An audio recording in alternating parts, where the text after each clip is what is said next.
Si quieren pueden acercarse un poco más y lo hacemos un poco más dinámico, más fluido y más juntos. Bueno, en primer lugar nos presentamos. Yo soy Georgina. Yo soy Facu. Fran. Somos compañeros del MEF, Movimiento de Estudiantes de Psicología. Es una agrupación independiente de cualquier partido político, cualquier gestión de turno. Conducimos el Centro de Estudiantes de Psicología. Fuimos elegidos por nuestros compañeros y compañeras. Nada, en relación a esta actividad, es una más de aquellas que nosotros hacemos trabajando en el campo de la salud mental.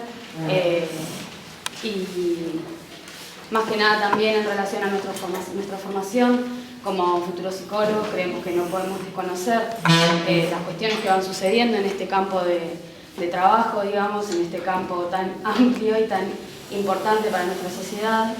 En relación a esto, hemos hecho diferentes trabajos, diferentes proyectos. Hemos viajado al Hospital Borda, hemos trabajado allá con los compañeros del Frente Artistas del Borda, con la Cotifata, trabajado en conjunto para seguir formándonos en este campo, en esto de qué es la nueva ley de salud mental, qué implica, qué no, cómo abordarla. En este sentido también hace ¿cuánto hace? ¿Un año más o menos del proyecto? Tenemos acá a los compañeros del proyecto del Campito de desmanicomialización, donde se empezó a trabajar también en base y en el marco, digamos, de esta nueva ley de salud mental, un proyecto de trabajo interdisciplinario, y estamos trabajando en una institución que se llama el Campito. Acá están los compañeros, así que por ahí en algún momento, si se puede dar una breve reseña o lo que sea, también es bienvenida. Bueno, siguiendo esta línea, en este marco que contamos con la presencia de Ángel Barraco y de Leonardo Gorbax, ambos licenciados. Ángel es psicólogo, asesor de la planta de la Comisión de Salud de la Legislatura de la Ciudad Autónoma de Buenos Aires, corredactor de la Ley número 153, Básica de Salud, y la Ley número 448 de Salud Mental, también de CABA. Tiene posgrado de carrera de especialización en Política y Gestión de Salud Mental de la UBA y es miembro del Consejo General de Salud Mental de la Ciudad Autónoma de Buenos Aires. En cuanto a Leonardo, es psicólogo, diputado de la Nación, autor de la Ley Nacional de Salud Mental, secretario de la Comisión Nacional Interministerial de Política de Salud Mental y Adicciones de la Jefatura de Gabinete de Ministros, dependiente de la Presidencia de la Nación, ¿no? Desde ya que estamos más que agradecidos con la presencia. Gracias por la invitación. Así que, bueno, nada, esperamos que la disfruten, que sea un momento de aprendizaje, pero también que genere sobre todo apertura, ¿no? Que se problematicen ciertas cosas y que incluso que sea sano salir con más preguntas de las que se entra y con ganas, digamos, de participar, que por algo están acá. Es el tipo de profesional que apostamos, un profesional implicado, como bien decía Georgie, así que ojalá que salga todo bien y nada, les agradecemos otra vez por estar acá y la buena voluntad. Gracias.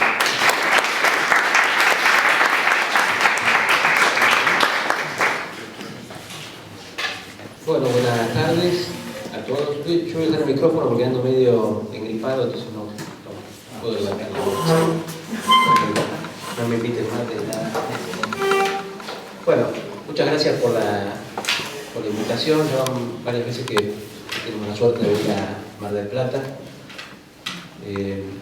a debatir temas que son importantes de debatir y que durante muchos años en nuestro país no debatimos. La formación en nuestra época, yo me formé como psicólogo en los 90, en realidad me recibí a fines del 90, así que me formé en los 80,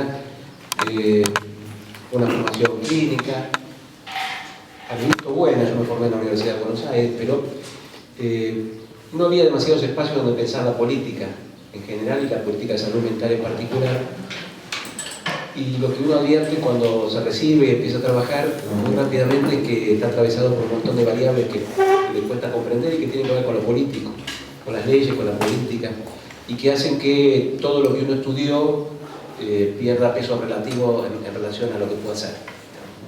Ya sea porque no tiene espacio de trabajo adecuado, ya sea porque tiene que responder a poderes, como por ejemplo el Poder Judicial, que tiene otra otro objetivo, otra orientación, porque termina trabajando en instituciones que fueron creadas para encerrar y no para rehabilitar.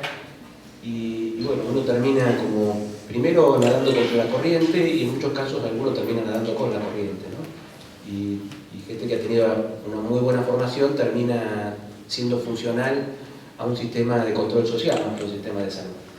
Hoy sigue siendo eso, el sistema de salud mental en Argentina, entonces es bueno advertir, digamos, cómo funciona el sistema, qué herramientas tenemos, más aún ahora con la ley, para modificar eso, y creo que hoy estamos todos, digamos, tanto estudiantes como profesionales, convocados a participar y a actuar políticamente en el marco de la salud mental y no solamente como profesional. Es decir, la actuación neutra como profesional no existe, uno siempre de una manera u otra está haciendo política, aunque no sea política partidaria, ¿no? Cuando uno le contesta a un juez que nos pregunta si fulano es peligroso o no es peligroso y uno acepta esa regla de juego, está haciendo política, está tomando una actitud. Cuando uno no le contesta o le retruca o le explica que la ley termina con ese concepto de la peligrosidad, también está haciendo política. Sí que me parece que es bueno, digamos, que podamos discutir esto. En un momento del país lo que yo creo que tenemos una gran oportunidad, porque más allá de las afinidades políticas o partidarias, creo que lo que todos podemos conseguir es que en los últimos años hubo una repolitización de la sociedad, un involucramiento mayor de los jóvenes, y pasaron cosas que nos hacen pensar que lo que parecía imposible de modificar se puede modificar. Yo doy un ejemplo, por ejemplo, la ley de matrimonio igualitario. ¿Quién hubiera dicho, no, antes de la ley, unos meses antes de que saliera la ley de matrimonio igualitario, que iba a pasar eso en nuestro país? Y sin embargo pasó por el concurso de varios partidos políticos, no por un solo partido político, pasó por una militancia que presionó y que interactuó con un Estado que pudo escuchar. Y en ese debate y la sanción de esa ley terminó produciendo un cambio cultural en la sociedad. Si uno medía los prejuicios en relación a la diversidad sexual antes de la ley y después de la ley, hay un cambio enorme, digamos, de mayor aceptación, de mayor apertura. Entonces, cuando se plantea como un obstáculo que la ley de salud mental para aplicarse necesita de un cambio cultural, que primero hay que desterrar los prejuicios, etc. Yo pongo este ejemplo porque, bueno, es un ejemplo donde la discusión de una ley, no lo que la ley ordena, sino el propio hecho de discutir esa ley y de poner a la sociedad a debatir, generó un cambio cultural, positivo. Bueno, con la ley de salud mental tenemos que lograr lo mismo, porque es cierto que el debate, si bien fue un debate largo de 4 años y bastante abierto, no llegó a perforar el campo de la salud mental hacia afuera, digamos, ¿no? Fue un debate donde participaron, bueno, profesionales de distintas disciplinas, usuarios, trabajadores. Yo creo que los nuevos actores que se incorporaron a ese debate respecto de lo que venía sucediendo en salud mental son las organizaciones de derechos humanos y los usuarios y familiares. Poco, es decir, porque hay pocos usuarios y familiares organizados, porque esto no existía antes. Piensen que antes un usuario era alguien que no tenía voz ni voto para decidir sobre su propio tratamiento, sobre su propia vida. Imagínense espacios de articulación para poder decidir sobre las cuestiones colectivas. Entonces, pero digamos fueron nuevos actores que se sumaron, que fueron y que crecieron en la medida que avanzó el debate. Un debate que tuvo por oposición prácticamente un solo actor, que fue la Asociación de Psiquiatras. La Asociación de Psiquiatras de la Argentina, que para ese momento tenía una conducción que el conjunto de los trabajadores de la salud mental tenía por una conducción más progresista que la anterior. Sin embargo, cuando se puso en discusión la ley de salud mental, que efectivamente tocaba algunos intereses corporativos, actuó corporativamente y fue el actor, digamos, no hubo, él, junto con que debería actuar, esto es medio la parla negra de todo, junto a un actor que nos sorprendió a todos, que fue la Asociación de Terapistas Ocupacionales de Argentina. Y por eso yo lo adjudico más a la conducción de aquel momento, que no sé si sigue siendo la misma de ahora, no sigue, que objetó en la redacción de un inciso, el 7Q, que es un inciso que dice que las personas con padecimiento mental que produzcan objetos y esos objetos se comercialicen, deben cobrar por ello, aunque lo hagan en el marco de laborterapia. Dice, bueno, es cierto que laborterapia no era el mejor término, pero es un término que está puesto ahí en sentido negativo, es decir, no se puede usar ningún formato para estafar a la gente. Sin embargo, el resto de la ley habla de terapia ocupacional como un elemento necesario, e incluso le da a los terapistas ocupacionales posibilidades que hasta ahora no tenían. Bueno, cuando nos llegó el reclamo, el debate ya estaba en el Senado. ¿Qué quiere decir? Que nosotros tomamos un montón de propuestas y modificamos el proyecto original. En diputados, una vez que le dimos media sanción, nosotros por modificar un inciso que además no tenía ningún efecto concreto negativo, eso hubiera significado que la ley vuelva a diputados y que no salga en realidad. Entonces, tenía que ser un argumento muy de peso para que nosotros aceptáramos modificar. Pero bueno, y habrá otras razones históricas también, no sé. La cuestión es que ese fue el único actor, digo, la Asociación de Psiquiatras, que se opuso y que después de la sanción de la ley, y todavía hasta ahora, vamos a ver cómo se mueve la ficha, pero hasta ahora sigue siendo un actor que critica la ley, que dice que no fueron convocados. Bueno, ahí están todas las versiones taquigráficas del Senado que demuestran que ellos participaron de la discusión, y que, bueno, objetaron los puntos que centralmente ellos consideraban que estaban mal, que afectaban que la hegemonía médica en el campo de la salud mental. Eso es lo que centralmente se discutió. Ayer leí un tuit de Correa, el presidente de Ecuador, no sé de qué tema estaba hablando, pero decía algo así como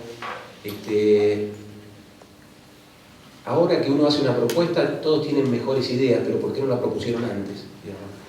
Y yo pensaba que es porque, digamos, ellos reconocen que la salud mental está mal, que hay encierro indebido de personas, que los psiquiátricos son un desastre, etcétera, etcétera, pero hasta ahora no habían hecho nada para modificar eso, por lo menos en términos de proponer una ley. Propusimos nosotros una ley y, como parecía que le preocupaba más esta ley que la ausencia de legislación anterior o el Código Civil que tenemos, que es del siglo XIX y que habla de demente, furioso, idiota, de manicomios. Bueno, un antecedente de la Ley Nacional de Salud Mental importante es la Ley 448 de la Ciudad de Buenos Aires, en la que trabajó como autor protagonista Ángel, y que es una ley, ya le contará Ángel, que es del año 2000, y que es una ley de avanzada, y sin embargo, en su momento tuvo mucha resistencia también de los mismos actores, y sigue teniendo la misma resistencia de distintos actores. Se suele decir que la 448 no se cumple. Yo creo que es una verdad a medias, digamos. Me parece que las leyes, una vez que, digo, no es solamente el efecto del término si se cumple o no se cumple con lo que la ley dice, sino si marca o no la posibilidad de discutir en otros términos. Me parece que la 448 lo marcó y además fue, junto con otras leyes, un antecedente de la ley de salud mental. Bueno, tuvimos la sanción de la ley a fines del 2010, cuando se sancionó la ley. Hubo un encuentro muy lindo entre la colifata y la presidenta de la Nación, cuando la presidenta firma la promulgación de la ley, que está en YouTube, los que quieren verla, ponen los colifatos, conocen a la presidenta y la van a encontrar. Es un momento histórico importante, digamos. Es una foto interesante porque gente internada y otros que habían estado internados en manicomios en nuestro país, entrando a Casa Rosada, me parece que y encontrándose con la presidenta, es una foto, digamos, fuerte de lo que significaba ese momento del país y lo que significa la ley, digamos, ¿no? La posibilidad de acceder a la categoría de ciudadano. De paso les cuento algo que me enteré hoy a la mañana y no tuve tiempo de profundizar, y te cuento a vos también, Ángel. Aparentemente hoy o ayer en Córdoba, en un monovalente, encontraron muerta a una mujer en una sala de contención. Santa María. Santa María. Sí. ¿Dónde queda? ¿Qué ciudad? Está aquí en las afueras de Córdoba, me parece. Bueno, estas cosas pasan. Fíjense, pasó esto, yo creo que no va a ser demasiada noticia. Si esa mujer, en vez de haber muerto en una sala de contención, entre comillas, en un monovalente, hubiera muerto fuera del hospital, se me hubiera venido todo en contra diciendo, fíjense cómo la ley de salud mental mata a la gente porque no dejan que los internen. Muere más gente adentro que afuera. En este caso, digamos, por lo menos está claro que es una muerte no natural. Hay muchas muertes que pasan por muertes naturales en los monovalentes que no se investigan, porque claro, no hay familiares que reclamen, a los jueces no les conviene meterse demasiado, es más trabajo, y así pasan las cosas, ¿no? Digo sala de contención entre comillas porque no es, fíjense la contención, ¿no? Son salas de aislamiento que además hoy están prohibidas por la reglamentación de la ley de salud mental. Bueno, les cuento un poco los ejes de la ley como para que después que hable Ángel podamos pensar juntos cómo se está trabajando ahora. Un eje importante que un poco yo lo adelanté y generó esta controversia con la Asociación de Psiquiatras es la interdisciplina. ¿Qué plantea la ley? Porque digamos que la palabra interdisciplina ya existía antes, el trabajo interdisciplinario de alguna manera ya existía antes, porque la mayoría de los servicios de salud mental o los dispositivos están conformados por distintas profesiones, psiquiatras, psicólogos, trabajadores sociales, algunos más, en otros menos, terapeutas ocupacionales. Pero lo que teníamos nosotros antes de la ley era una interdisciplina renga, es decir, una interdisciplina parcial, porque teníamos la conformación de equipos interdisciplinarios, pero el sistema de toma de decisiones hegemónico. Porque, digamos, si solamente los psiquiatras pueden ser jefes, si solamente los psiquiatras pueden internar, si son los psiquiatras los que definen la incapacidad de una persona, entonces quiere decir que no son todas las disciplinas iguales en términos de peso específico, digamos, en la conformación del equipo. La ley modifica esta situación porque parte de una definición de la salud mental que modifica el estado de cosas. La ley dice, la salud mental dice dos cosas. Primero, que es algo dinámico, con lo cual lo que está diciendo es, no podemos hablar de enfermos y de sanos. No. Es algo dinámico, sí, que está vinculado a la concreción de los derechos humanos y sociales de cada persona, y dice que está determinado por múltiples variables, lo biológico, lo psicológico, lo social, lo cultural. Con lo cual lo que está diciendo es, bueno, ninguna de estas variables es más importante que otra en términos generales, podrá ser más importante en cada caso una que otra, pero en general, digamos, son todas variables que tienen su peso en la causalidad, digamos, de los procesos de salud de enfermedad, y por lo tanto no hay con qué justificar que sea una de las disciplinas la que tenga mayor poder que las otras. Entonces, a partir de esta definición hay dos consecuencias centrales. En primer lugar, que los cargos de conducción no tienen por qué estar en manos de una sola disciplina, sino que cualquier profesional universitario del campo de la salud mental puede conducir un equipo a condición de que pueda integrar los distintos saberes. Y en segundo lugar, que la toma de decisión en cuanto a la internación tiene que ser tomada por dos profesionales de distintas disciplinas, uno de los cuales tiene que ser psicólogo o psiquiatra, según dice la ley. Así que esto rompe bastante la hegemonía psiquiátrica en el campo de la salud mental y genera, por supuesto, por un lado la resistencia de la corporación psiquiátrica, no de todos los psiquiatras, de la corporación psiquiátrica, y por otro lado de los laboratorios, porque en la medida en que el que prescribe la medicación sea uno más y no tenga una prevalencia respecto del resto, bueno, un poco se debilita este proyecto de medicalizar toda la salud mental e incluso la vida cotidiana de la gente. ¿Qué tiene de bueno la interdisciplina y por qué nosotros defendemos la interdisciplina? Porque, digo, a veces se intenta poner esto en términos de una lucha entre corporaciones, los psicólogos contra los psiquiatras, ¿no? Hay mucho de esta interpretación dando vueltas. Primero porque, obviamente, la posibilidad de analizar un fenómeno como el fenómeno del sufrimiento humano desde distintas disciplinas enriquece la posibilidad de comprensión. Pero hay algo que es más importante todavía que esto, que es que el hecho de plantear que se necesitan distintas miradas marca un límite hacia adentro de cada disciplina. Quiere decir, lo que estamos diciendo es que no hay verdades absolutas. Y si no hay verdades absolutas, no hay poder absoluto. O por lo menos no hay un saber que justifique la disposición de un poder sobre el otro. Digo, si nosotros tenemos hoy en Argentina aproximadamente 25.000 personas internadas, institucionalizadas, digamos, por años, y tenemos, no sabemos qué cantidad, pero tal vez mucho más, de personas declaradas incapaces, que no pueden votar, que no pueden casarse, que no pueden manejar dinero, etc., es porque hay un diagnóstico médico que se supone que dice todo, que es una verdad absoluta. Si no, digo, la sociedad no toleraría que hubiera semejante atropello a los derechos humanos de tantas personas si no creyera que ese saber es absoluto y lo dice todo. La interdisciplina, no solamente la interdisciplina, sino el planteo de que las evaluaciones deben ser del caso por caso. Fíjense que una de las discusiones que tuvimos por la reglamentación es que la Asociación de Psiquiatras quería que las evaluaciones interdisciplinarias concluyeran en un diagnóstico clasificatorio, avalado por el médico. Es decir, querían, está bien, demos la vueltita por conocer un poco más qué le pasa a esa persona en particular, a su entorno, etc., pero después clasifiquemos. No es casual que se haya planteado. Entonces, por un lado, la cuestión de la interdisciplina. Por otro lado, la cuestión de lo intersectorial.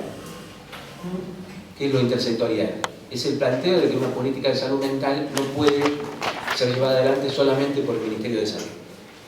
Digo, que se necesita de la concurrencia de otras áreas, de otros sectores, como educación, como desarrollo social, como vivienda, como trabajo, para poder dar una respuesta integral, con enfoque de derechos y con el objeto de la inclusión social. No es posible de otra manera. ¿Qué ocurre? Como existe el estigma de la locura, el estigma no solamente produce exclusión de las personas, el estigma también produce un fenómeno que es el fenómeno de que, en este caso la locura, sintetiza y explica todo lo que le pasa a la persona. Es decir, si una persona tiene un diagnóstico de esquizofrenia, entonces se supone que si tiene un dolor de panza debe ser que está delirando, o tiene una alucinación. Se supone que si no tiene vivienda, entonces eso lo tiene que resolver el sistema de salud, y lo resuelve con el manicomio. Hace un tiempo hubo un caso en Rosario donde ya es el colmo de lo absurdo, pero pasó. Una mujer que se había tomado unas pastillas en un intento de suicidio, la llevaron a la guardia en un hospital general y no la atendieron, porque como era un intento de suicidio, solo tenía que atender el manicomio. Fíjense el grado de locura, digamos. Pero bueno, este es el fenómeno del estigma. Entonces, lo que plantea la ley es el trabajo interdisciplinario y la reglamentación. Si ustedes la leen, que es el decreto 603 de mayo de este año, es una reglamentación que le pone mucho peso a la cuestión de la intersectorialidad porque menciona 11 áreas del Poder Ejecutivo, 7 ministerios, entre esas 11 áreas, 7 ministerios del Estado Nacional con responsabilidad específica en el campo de la salud mental. Y crea una comisión interministerial, que es la que yo estoy en este momento coordinando como secretario ejecutivo, la preside la directora de salud mental, que es una comisión que tiene por objeto precisamente coordinar las acciones de los distintos ministerios. Por ejemplo, tenemos al Ministerio de Educación sentado en la comisión. Hay muchas cosas que tiene que hacer el Ministerio de Educación. Una es ayudarnos con las universidades a revisar las currículas, actualizar las currículas para que la formación esté más acorde con el nuevo modelo que se propone de salud mental. Está el Ministerio de Trabajo. Muchas veces hay planes de trabajo pensados para personas con certificado de discapacidad y nosotros necesitamos pensar políticas de empleo de otras características para gente que por ahí no tiene, ni queremos que tenga certificado de discapacidad, pero necesita, digamos, una atención especial o una política especial de empleo, etcétera, etcétera. Bueno, desarrollo social, ni que hablar. Entonces, esto en el plano de la intersectorialidad. Y la otra cuestión que es importante, que es la única prohibición que establece la ley de salud mental, que es la prohibición de crear nuevos manicomios u hospitales monovalentes de internación. Esto, el artículo 27 de la ley lo dice con todas las letras, y dice que los que actualmente existen deben ser adaptados a la ley hasta su sustitución definitiva. ¿Qué quiere decir? Que deben desaparecer como tales y deben ser reemplazados por otros dispositivos. La atención en el hospital general, las casas de medio camino para los que la necesitan, las cooperativas de trabajo, la atención en los centros de salud, etcétera, etcétera, etcétera. Ahí tenemos un quilombo más o menos. Porque los que trabajan en los monovalentes defienden el monovalente.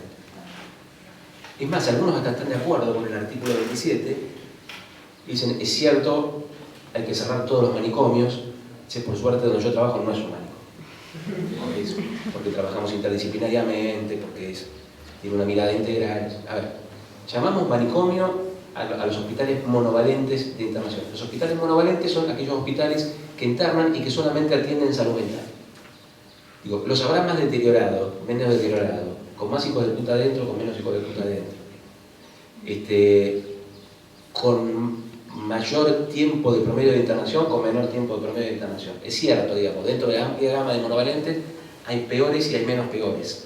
No digo que hay peores y menos peores. Digo, el problema es que el monovalente no es solamente, como cualquier institución, no es solamente lo que hacen los trabajadores que están adentro, es lo que la sociedad hace con esos monovalentes. En la medida que existan los monovalentes, primero, ¿cómo vamos a decirle a la sociedad que hay que integrar a las personas con padecimiento mental si nosotros en salud no los integramos y los atendemos aparte, en instituciones aparte? Y si ya estamos produciendo un sentido que después se instala y es muy difícil de combatir.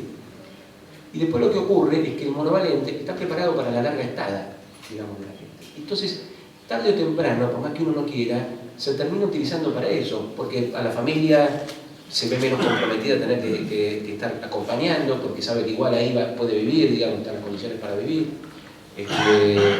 La propia justicia muchas veces presiona para que determinados casos que aparecen como problemas terminen ahí, y porque la sociedad, en la medida que tenga miedo y exista el monovalente, va a utilizar el monovalente como recurso para el encierro. Entonces, nosotros necesitamos construir un nuevo sistema, pero a la vez ir cerrando este sistema que es el del monovalente. Y no lo podemos hacer una cosa antes y una después. No podemos decir primero creemos todos los dispositivos alternativos y después cerremos. Por dos razones. Primero, por una razón presupuestaria. Los monovalentes se llevan muchos recursos y nosotros tenemos que poder utilizar mejor ese recurso poniéndolo en otro tipo de dispositivos. Y segundo, por esta razón que le dije recién. Yo puedo crear una nueva red asistencial, pero si dejo abierta la puerta del monovalente, siempre es la tentación para mandar allí algunos casos, porque además es más fácil lo que uno hace del monovalente. Digo, el trabajo en la comunidad, armar una red para sostener a una persona en la comunidad es mucho más difícil. Entonces, si yo dejo abierta la puerta para, facilito, que incluso hasta la vagancia, digamos, del sistema de salud, amén de la vocación represiva, también utilizando monovalente. Tenemos este lío que, bueno, fíjense lo que pasó con el Borda, en Ciudad de Buenos Aires, digamos, el ataque de Macri que quiere, digamos, armar un centro cívico ahí y no tiene ninguna propuesta de qué hacer con la gente, o sea que de ninguna manera podemos acompañar nada de lo que está haciendo Macri, y mucho menos la represión. Pero del otro lado, muchas veces lo que se escucha es la defensa del monovalente en términos de defendamos el hospital público. Yo no llamo hospital, digamos que son instituciones públicas, pero no son hospitales. Un hospital no es, en un hospital no hay salas de contención donde mueren las personas, ¿no? En un hospital la gente no vive, un hospital es un espacio donde uno se atiende y que si necesita internarse puede estar unos días y punto. Entonces, estos son instituciones asilares que pueden llevar el nombre de hospital, ¿no? Porque otra de las cosas que pasa es que a partir de la ley se le cambia el nombre a la institución.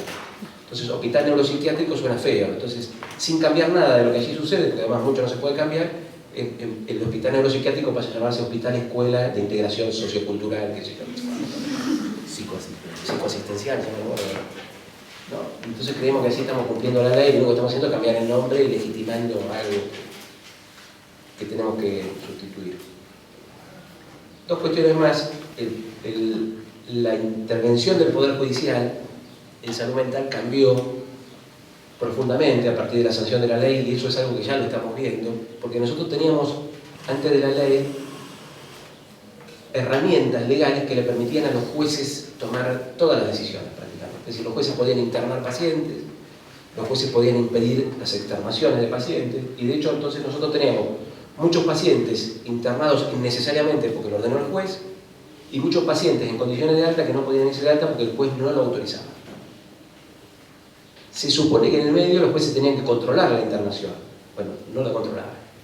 De hecho, hay dos fallos de la Corte que dan cuenta de esta situación, de personas internadas por orden judicial, 25 años, confinadas en un manicomio, olvidadas de la mano de Dios, de la mano de la familia, y donde el juez no controló, incluso a veces personas que no habían cometido ningún delito, y después, bueno, aparece alguien que reclama, y en uno de los casos lo que se descubre es que se había perdido el expediente. Imagínense, digamos, se pierde un expediente y se pierde la vida de una persona, porque 25 años, digamos, una persona encerrada, sin ningún control legal. Bueno, pasó así, lamentable. Esto es lo que pasa. Esto es lo que pasa en Argentina y esto es lo que tenemos que cambiar. La ley con respecto al Poder Judicial le cambia el rol. Porque la ley dice, si partimos de la presunción de capacidad de todas las personas, es decir, desechamos la idea de que las personas con padecimientos mentales son peligrosas, no hay razón para que los jueces decidan los tratamientos. Porque si los jueces deciden es porque se supone que hay una situación de peligro que los jueces tienen que conjurar, digamos. Ahora, si no es así, los jueces en principio no tendrían por qué actuar. Como un juez no ordena un tratamiento de conducto, ni un juez ordena una operación del corazón, un juez no puede ordenar una internación en salud mental. Eso no tiene nada que ver con la responsabilidad del Poder Judicial. Y a la salida de la internación, digo, si se parte de la presunción de la capacidad, el alta, cuando se le da el alta a una persona, el juez no tiene por qué impedirlo, porque de la misma manera que cuando le damos el alta a un paciente internado por una cirugía, no le preguntamos primero al juez si estuvo bien operado o mal operado, le damos el alta. Si después hay un quilombo y hay un juicio de mala praxis, bueno, será otro camino, pero el alta se la da el equipo de salud. ¿Qué es lo que sí tiene que hacer un juez? Tiene que controlar las internaciones involuntarias. Es decir, si yo interno una persona en una situación grave y lo interno contra su voluntad, entonces ese es un poder enorme que tiene el equipo de salud que necesita ser controlado por el Poder Judicial, que para eso está. Entonces nosotros modificamos el sistema de control de internaciones de tal manera que los jueces no puedan tomar medidas discrecionales, pero sí que estén obligados a plazo fijo, digamos, cada mes, de controlar esa internación, y a los 3 meses de internación hay un segundo control que lo ejerce el órgano de revisión, que después, en todo caso, les cuento de qué se trata, que es un nuevo organismo que establece la ley. Entonces dijimos interdisciplina, intersectorialidad, fin de los manicomios y nuevo régimen de control judicial de las internaciones. Y por último, comentarles lo que tiene que ver con la capacidad jurídica. Nosotros teníamos en el Código Civil, y tenemos todavía, porque no lo modificamos del todo, una figura que es la insania, la incapacidad total. ¿Para qué se usa? Es una figura que se usa para impedir que una persona que no puede, supuestamente, dirigir su persona y administrar sus bienes, tenga un representante legal que lo haga en su lugar. Entonces la persona se le hace un juicio, se la declara insana, y la persona pasa como a tener yo diría hoy menos de 16 años, no de 18, porque no puede votar, no puede casarse, no puede manejar sus bienes, no puede ejercer ningún derecho civil por sí mismo. Lo hace otro en lugar de él. Y se supone que lo que el otro hace vale lo mismo que si lo decidiera la persona. Imagínense esta configuración, digamos, de estar siendo un adulto dependiendo de las decisiones de otro, que se supone que ese esquema es un esquema de protección. Fíjense cómo está pensada la protección. No como si hubiera un sujeto autónomo, libre, con deseos, con expectativas, sino que hay una persona que, como se puede hacer daño a sí mismo o a los demás, hay que protegerla. Y para cuidarla, la anulamos como persona. Y ponemos a alguien que si hay algo que enferme más que eso, no sé. Pero la verdad, pónganse en ese lugar por un rato y díganme si se enfermaría, digamos, si están sano.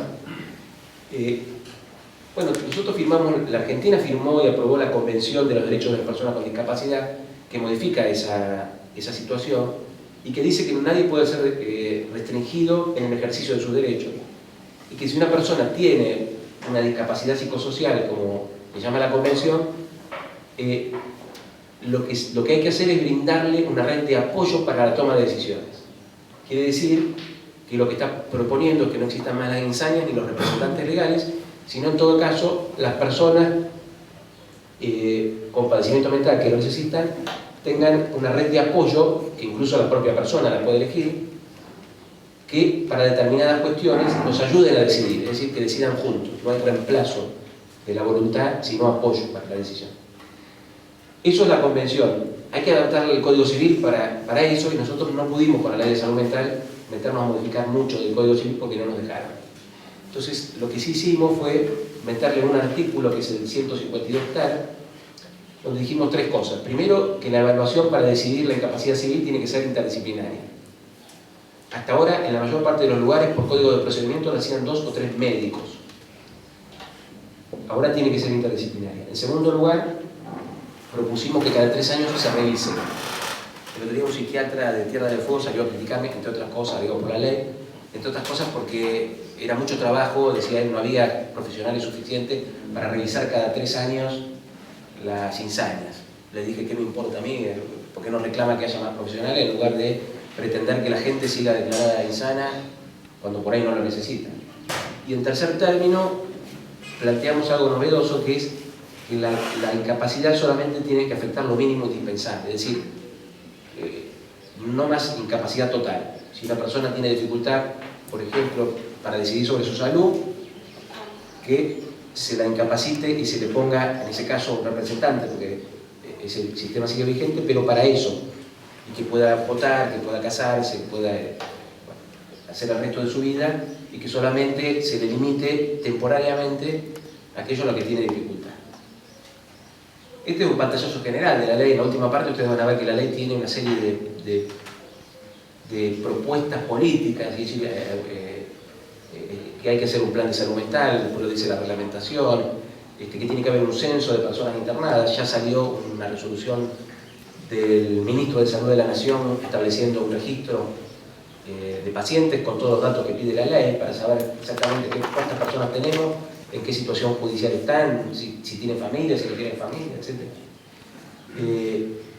El planteo de que las obras sociales y las prepagas tienen que cumplir con la ley, es decir, empezar a brindar las prestaciones que la ley pide y dejar de prestar las que no pide o las que son contrarias, como por ejemplo el electroshock. Ustedes saben que el electroshock no solamente en nuestro país no está prohibido, sino que lo financian las obras sociales. Y se siguen haciendo, ¿eh? Hay casos donde el equipo de abogados de la Defensoría General de la Nación tuvo que litigar para frenar electroshock en pacientes en el Moyano, ¿no? En el Moyano, en estos hospitales monovalentes donde está todo bien y son ejemplos a seguir. Bueno, hay una serie de pautas que tienen que ver con la política que se está llevando adelante. De a poco, con mucho esfuerzo, es decir, la ley se aplica en un sistema de salud que está fragmentado. La ley no, digamos, una ley de salud mental no modifica un sistema de salud, porque es de salud mental. Entonces, eso es una dificultad, porque tenemos un sistema de salud donde, por un lado, hay 24 provincias que cada una tiene sus hospitales y su autonomía para decidir sobre esos hospitales. Tenemos obras sociales, prepagas, el Estado. Digamos, bueno, hay una complejidad atravesada además por el interés económico de los laboratorios, por las corporaciones profesionales y por la vocación represiva de la sociedad, que todavía en un país como el nuestro, con tantos golpes de Estado, sigue vigente. Bueno, entonces uno diría, bueno, y con todo eso, ¿qué hacemos? Digo, bueno, tenemos una ley que yo siento, digamos, que a 3 años de su vigencia prácticamente, nosotros empezamos a mover un elefante. Yo siento que estamos empujando con Ángel, con un montón de compañeros, con un camión frenado y con Moyano y todos los camioneros adentro, digamos, y que de a poco se mueve. Digamos. Yo siento que se mueve, hay debates, hay cosas distintas que están pasando, hay jurisprudencia nueva que se empieza a crear. Ahora, es un camión frenado con todos los camioneros adentro, digamos, es decir, la sensación es que falta muchísimo, pero que estamos en el camino correcto y que tenemos una oportunidad, digamos, y que cuanto más seamos los que estamos planteando lo mismo, más posibilidades tenemos de modificar algo que es tan difícil de modificar. Tal vez incluso la discusión o la estructura que tiene la ley de salud mental y lo que plantea como idea de salud nos puede ayudar como palanca para discutir todo el sistema de salud. Digo, también puede pasar eso. Lo que creo que un cambio político en salud mental como el que necesitamos no tiene paso prefijado de cómo se hace. Hace poco salió un libro que explica el proceso de desmanicomialización en Río Negro, que lo escribieron los propios promotores, Hugo Cohen y Graciela Natela, y uno ve, y es un poco lo que nos está pasando ahora de otra manera, digamos. En ese momento, en ese contexto histórico de recién vuelta a la democracia del país, bueno, apareció un loco que dijo, tenemos que incluir, no dijo tenemos que cerrar los manicomios, dijo tenemos que incluir a las personas con padecimiento mental en la comunidad, y empezaron a trabajar y en un momento llegaron a la conclusión de que había que cerrar el manicomio y después llegaron a la conclusión de que la mejor manera de profundizar eso era tener una ley provincial. Digamos, los caminos no están trazados de antemano, se hace como se puede. Algunos me dicen, antes de sacar una ley tendríamos que haber hecho una campaña. Eso no entender mucho de política. Si sacamos una ley, porque digo, a mí me tocó ser diputado nacional 4 años. ¿Qué iba a decir? No, me ocupo de hacer una campaña para ver si hay cambio cultural y después cuando tengamos que sacar la ley ya no hay diputados interesados. Digo, hay que aprovechar los espacios donde uno está. La pelea se da en todos los campos y después vemos qué va a pasar. Si las estrategias se van armando a la medida que uno avanza. Yo creo que fue un acierto, porque la ley nos está haciendo avanzar por todas estas razones que dije, pero fundamentalmente porque produjo un debate que si somos capaces de ampliarlo, digamos, al conjunto de la sociedad, bueno, por ahí nos va a ir bien. Ahora tenemos que ampliar, por ejemplo, la información de lo que pasó en Córdoba. Esto también es un desafío, que la gente vea, que la gente despierte, porque si hay algo que pasa es que lo que está del otro lado del muro no se ve. Como no se ve, todos los prejuicios crecen en relación a eso que uno no ve, con lo cual uno interactúa. Por eso son tan importantes los dispositivos de arte, de comunicación, digamos, para que la gente pueda interactuar con aquellos que supone que son locos, peligrosos y que pueda un poco revisar sus prejuicios, ¿no? Así que bueno, eso los dejo con Ángel y en todo caso después al final intercambio. Gracias.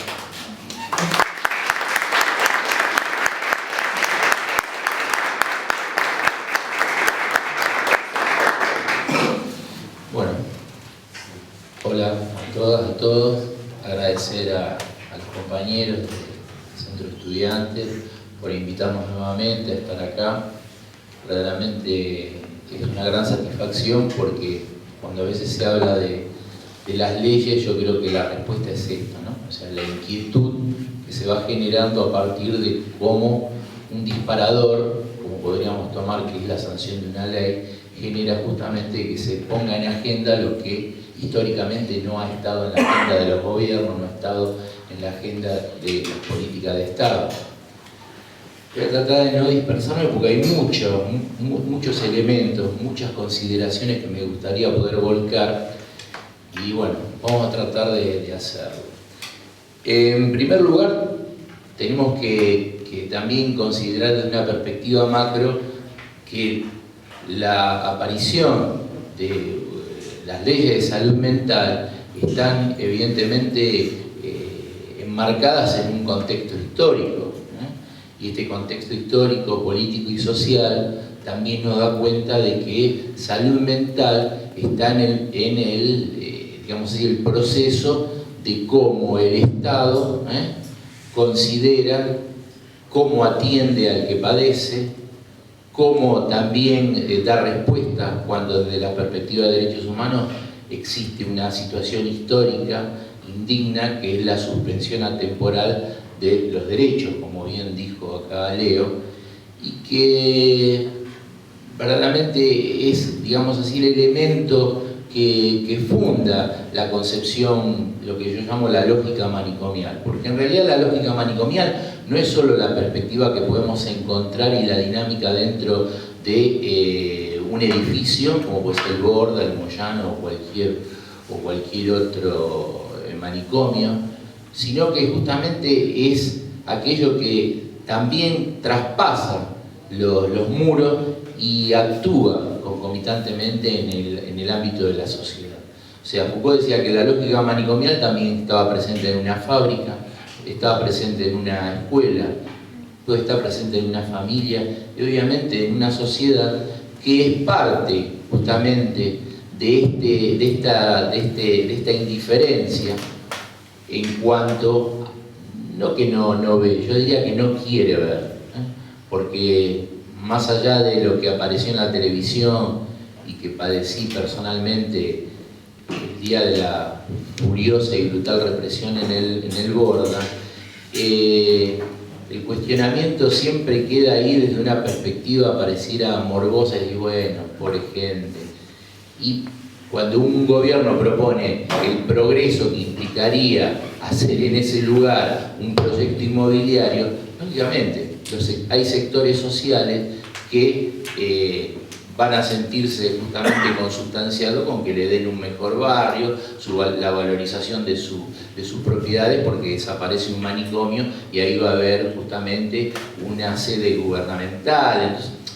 Entonces, por eso digo que el contexto también tiene que ver, y el contexto de la salud mental en un marco de la salud que viene atravesando un proceso de lo que fue la década de los 90, donde fue devastado otro proceso histórico que fue llamado, digamos así, estado de bienestar. O sea, dentro de la reconversión del capitalismo a nivel del mundo, ustedes saben que en algún momento, y en la Argentina particularmente, se desarrolló el sistema público de atención desde una perspectiva mucho más solidaria, mucho más universal. Pero a partir de la década de los 90 se invirtió, se generó una regresión a partir de lineamientos muy establecidos de organismos multilaterales como el Banco Mundial, donde decía hay que reducir el Estado, y obviamente reducir el Estado era reducir también los sistemas de salud. ¿Pero por qué? Porque la concepción de la salud y la salud mental es una concepción mercantilista, una concepción de esto que vino a sustituir la presencia del Estado, que se llama el mercado, ¿no? Entonces nos vendieron que el mercado, con la teoría del derrame, automáticamente regula los procesos de intercambio de materiales y obviamente también simbólicos de una sociedad. Y bueno, y llegamos al punto donde esto era una absoluta falsedad y que en realidad lo que respondía era a sustituir esta concepción solidaria de la salud y la salud mental para todos, sin ningún tipo de discriminación ni segregación, para imponer un criterio que la salud, de acuerdo al dinero que tenés, vas como al supermercado, vas a la góndola y tanto dinero tenés, tanta salud comprás. Indudablemente que esto no tenemos que dejarlo de vista. ¿Por qué? Porque a partir de la Ley de Salud Mental nacional, estamos en un sistema federal, y el sistema federal también por estas políticas neoliberales hizo que en el año 91 se genere una reforma del Estado, y delegó en las provincias y en las jurisdicciones la responsabilidad total de administrar y llevar adelante todo lo que sea a nivel de salud, a nivel de educación. Y esto también da cuenta de la heterogeneidad en un estado de situación donde, si bien conocemos que las instituciones manicomiales dentro del sistema público, porque también hay que empezar a decir que los manicomios, como dijo Leo, no solo son las instituciones públicas, sino que también hay lógica manicomial en clínicas 5 estrellas. Y esto es mucho más grave porque sin poder justamente generar ningún tipo de control. Directamente no se puede entrar, o está armado todo de una manera tal que cueste mucho poder percibir, y uno lo supone, qué es lo que pasa dentro de las instituciones privadas. Tengamos en cuenta que en todo el país, a nivel estatal, tenemos 54 instituciones con internamiento crónico. Hay 21.000 personas internadas. Una es de jurisdicción nacional, que es la colonia Montes de Oca, y después tenemos 11 colonias provinciales y 42 hospitales monovalentes provinciales, entre ellos los 4 que tenemos en la Ciudad Autónoma de Buenos Aires, con una caracterización que no se puede tampoco perder de vista, que cuando hablamos del sistema público, y tomo por caso la Ciudad de Buenos Aires, pero que se puede reproducir también en otras jurisdicciones, la población que se atiende en el sistema público estatal es solo el 23%. Y esto no deja de ser un dato elocuente respecto del peso que adquiere justamente la conjugación del espacio de lo privado con el de la seguridad social, que también tenemos otro fenómeno. Ya el de la seguridad social ha trasvasado prácticamente lo que antes, si bien tenían efectores propios, a nivel de lo que eran los diferentes gremios, han justamente trasvasado la atención a el sistema de prepaga. Y este peso se hace sentir. ¿Por qué? Porque cuando un gobierno como el de la Ciudad de Buenos Aires, con una lógica ideológica bien definida y muy consustanciada con esta política neoliberal, dice, bueno, si se atiende el 23%, ¿quiénes son los que se atienden? Justamente los que se atienden son los sectores más empobrecidos, los sectores que menos posibilidades tienen de ser atendidos, y entonces ahí está la lógica perversa. Bueno, pero como son los que menos incidencia tienen en la sociedad en cuanto al voto, en cuanto a su posibilidad de expresarse y de quejarse, son los que consiguientemente están ahí atrapados en esta lógica que, como bien decimos, no están internados, sino que directamente cabe la figura ya de la detención. O sea, doy por caso el Hospital Moyano. Hace 2 meses atrás me encuentro con el director y lo veo contento y digo, ¿qué pasa? Y digo, está todo mal. Y no, dice, hoy cumpleaños una paciente, 101 años. ¡Wow! ¡Qué bárbaro! Y digo, ¿y cuánto hace que está internada? Y dice, desde que vino de Italia. ¿Y a qué edad vino de Italia? Tenía 25 años, o sea, 76 años en el Moyano. Esto lo doy como un punto digamos, de paradigmático para entender que cuando estamos hablando de quienes están internados, hay personas que hacen 30, 40 años. El promedio de internación son 10 años y, obviamente, como bien se dijo acá, bajo una dinámica que es justamente aquella que lo reduce a ser un mero objeto, cuando desde la perspectiva de la desmanicomialización de lo que se trata es de restituir subjetividad. Me parece importante, en base a lo que nos puede interesar, cuáles son los avances y límites de la ley de salud mental, porque también concomitantemente a esto de que apuntamos hacia el proceso de desinstitucionalización, desmanicomialización, nos enfrentamos con un presente donde también hay una reconversión de la hegemonía de la atención, llámese psiquiátrica, llámese modelo médico hegemónico, que tiene que ver con un resurgimiento, y específicamente en la salud mental, de que lo que proponemos como un nuevo paradigma se enfrente ante la aparición de un biologismo duro, que justamente digo duro porque si bien está ligado a la psiquiatría tradicional, a la psiquiatría manicomial, desde su aval o desde sus supuestos fundamentos técnicos, científicos e ideológicos, se convierte a partir de una perspectiva netamente genetista, organicista, donde justamente de lo que se trata es de invisibilizar todo el atravesamiento de los determinantes sociales en el sufrimiento, en el padecimiento subjetivo.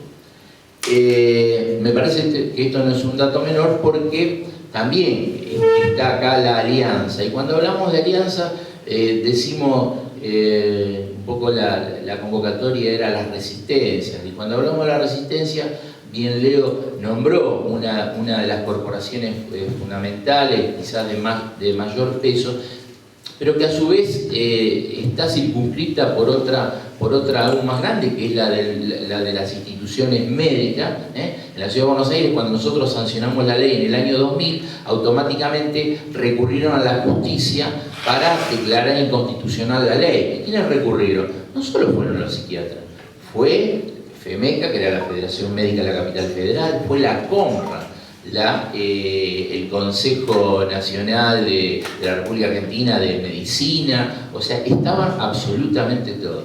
Por suerte, bueno, y por la presión también que hicimos, el Tribunal Superior, que es la instancia que se homologa a la Corte Suprema a nivel de nación, bueno, desechó este pedido de inconstitucionalidad.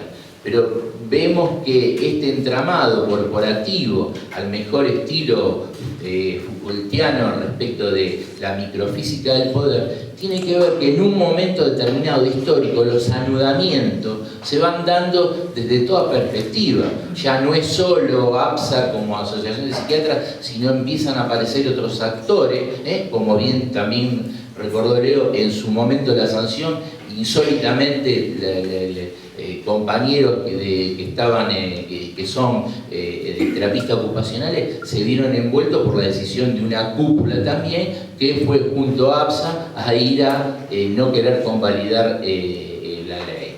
Y ahí tenemos, por ejemplo, también cómo estos anudamientos de poder hegemónico se da también políticamente. En la Ciudad de Buenos Aires el área de salud no la maneja exclusivamente el gobierno macrista, está digamos en total complicidad y anexo justamente la mayor corporación médica de la ciudad, que es la Asociación de Médicos Municipales, que son los que ponen los funcionarios, incluida la funcionaria actual de salud mental, que a viva voz dice: yo no tengo por qué adherir a la ley. O sea, ya es siniestro pensar que un funcionario se oponga a algo que está obligado a cumplir.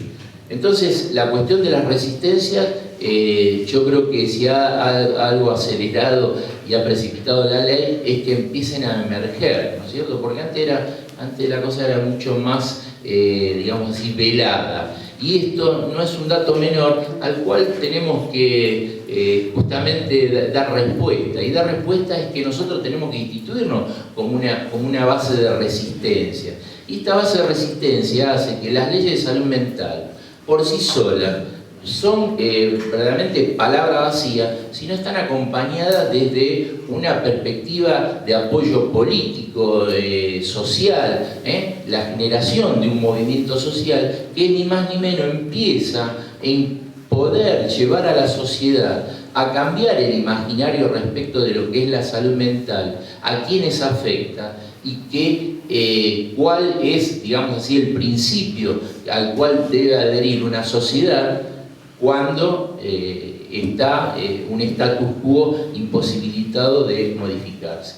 No me cabe duda de que la salud mental, cuando yo hablaba de la intersectorialidad y de la interdisciplina, también tiene otras dos características, que una es la especificidad. ¿Por qué? Porque a partir de toda la historia del encierro, y ya nos remontamos después de la Revolución Francesa para acá, o sea, se fueron dando diferentes movimientos, en primer lugar el del alienismo mental, que es el que aparece con los primeros manicomios. Después ya a fines del siglo XIX se genera otro movimiento que es el de higiene mental.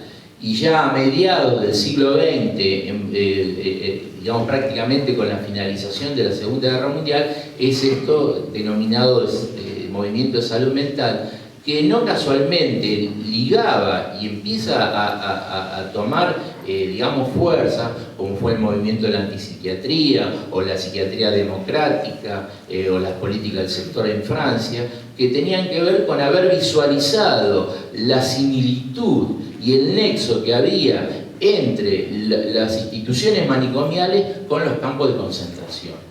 Y esto es un dato que a veces se pierde de vista, porque aún hoy las bases racistas digamos así, de persecución que empezó en el nazismo, los primeros padecientes antes de los campos de concentración fueron justamente personas con problemas de salud mental que fueron exterminados. O sea, ya como una base de investigación. Y después los mismos psiquiatras, que son los que le dieron la base eugenésica como ideología de exterminio y racismo, son los que después fueron aceptados en los Estados Unidos y que fueron parte, y algunos todavía viven, de la Sociedad Norteamericana de Psiquiatría. Entonces, cuando hablamos de los problemas racistas en Estados Unidos, a nivel de la raza negra y qué sé yo qué, la salud mental está muy ligada. ¿Por qué? ¿Y por qué se persigue a la salud mental? ¿Por qué se la trata de ocultar? Porque yo no tengo duda que la salud mental interpela a la sociedad, interpela a los gobiernos, interpela a los trabajadores en cuanto a qué es lo que se está haciendo respecto de una persona que en el marco de su existencia está tratada de una forma o está considerada de una forma degradante o de una forma justamente reconociendo lo que es su subjetividad. Y este principio me parece que de manera quizás que no aparece en la superficie, también es parte de la historia, como también es rica la historia que tenemos, que las leyes, porque a veces se critica esto, no, primero hay que hacer las experiencias, después las leyes. No, o sea, las experiencias ya vienen y hemos tenido muchísimas en el marco de la década del 50, de la década del 60, Pichon Rivière, Blecher, más acá lo que fue Bauledo, Ulloa, Mary Langer, o sea, que tenemos mucha historia que también es ocultada dentro de las instituciones de formación.